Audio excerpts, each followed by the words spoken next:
Europe 1, il est 7h52. Maxime Switek. L'humeur de Dany. Bonjour Daniel Cohn-Bendit. Bonjour Maxime. Dany, ce matin, c'est un article du Time qui vous a inspiré cette chronique, ou plutôt qui vous a fasciné. Un article sur la voiture sans chauffeur. Vous savez que ça fait quelques années qu'on en parle quand même de cette voiture sans chauffeur. Oui, mais je suis dans l'avion. J'ai devant moi la une du Time Magazine. Le poids des mots, le choc d'une photo.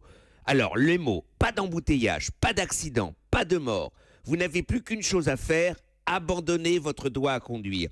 Une photo, une voiture vue du haut, 3 passagers, sans conducteur.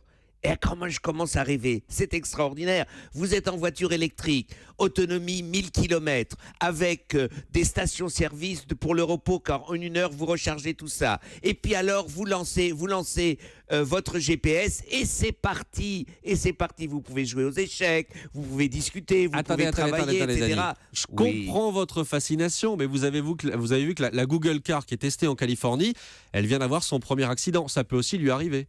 Maxime, après Oui, combien de kilomètres? 3 millions de kilomètres. Si les Français, si les Européens ont des accidents tous les 3 millions de kilomètres, avouez qu'il y aurait beaucoup moins de morts et d'accidents sur les routes en Europe. Donc il faut être sérieux.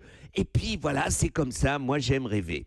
Vous aimez rêver. Alors je suis sincèrement désolé de briser votre rêve de voiture autonome, mais l'avenir, est-ce que ça n'est pas plutôt pas de voiture du tout, en tout cas pour ceux qui vivent en ville?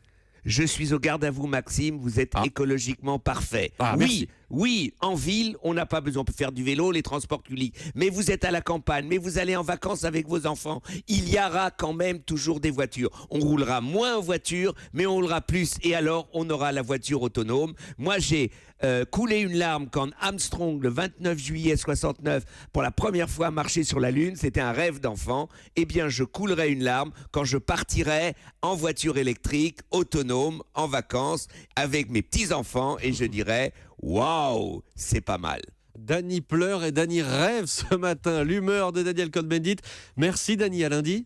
À lundi Maxime, ciao ciao.